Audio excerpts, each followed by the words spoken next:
Kali ini gua nggak akan menceritakan pengalaman pribadi gua, melainkan pengalaman dari seseorang subscriber gua yang meminta gua untuk menceritakan pengalaman pribadinya di konten gua. Jika ada kesamaan nama dan tempat, itu hanya kebetulan semata dan tidak ada unsur kesengajaan.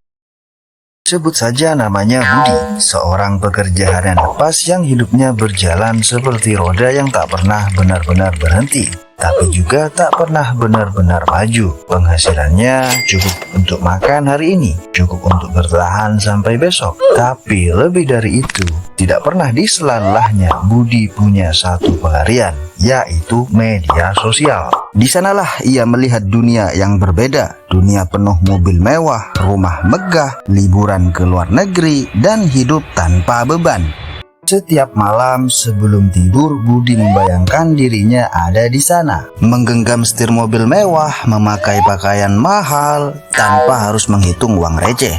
Dalam hatinya satu kalimat terus berulang, kalau orang lain bisa kaya cepat, kenapa gue enggak? Suatu hari Budi bertemu dengan temannya Andi. Berbeda dengan Budi, hidup Andi terlihat lebih stabil, pekerjaan tetap, penampilan rapi, dan yang paling mencolok, gaya hidupnya mulai berubah. Ia sering terlihat memegang gadget mahal dan berbicara tentang peluang yang katanya bisa mengubah hidup. Gua lagi ikut investasi nih, keuntungannya gede Bud, cepet lagi. Mendengar hal itu, Budi langsung tertarik. Andi mulai menjelaskan panjang lebar tentang sistem yang mirip MLM, tentang bonus dari mengajak orang, tentang keuntungan berlipat ganda dari modal yang ditanam. Dan yang paling menggoda adalah ini adalah jalan untuk kaya tanpa harus capek kerja. Kalimat itu seperti kunci yang membuka pintu dalam pikiran Budi. Tanpa banyak mikir, ia mulai dengan 500.000. Awalnya masih ragu dan masih takut. Namun beberapa hari kemudian, uang itu benar-benar kembali, bahkan bertambah. Dan rasa takut pun berubah menjadi keyakinan. Dan keyakinan pun berubah menjadi keserakahan.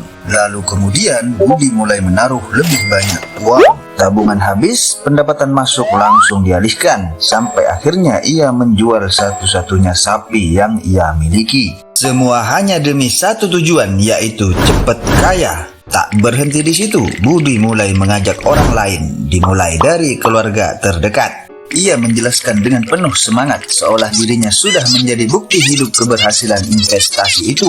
Kata-katanya meyakinkan, harapan menular satu persatu, mereka ikut.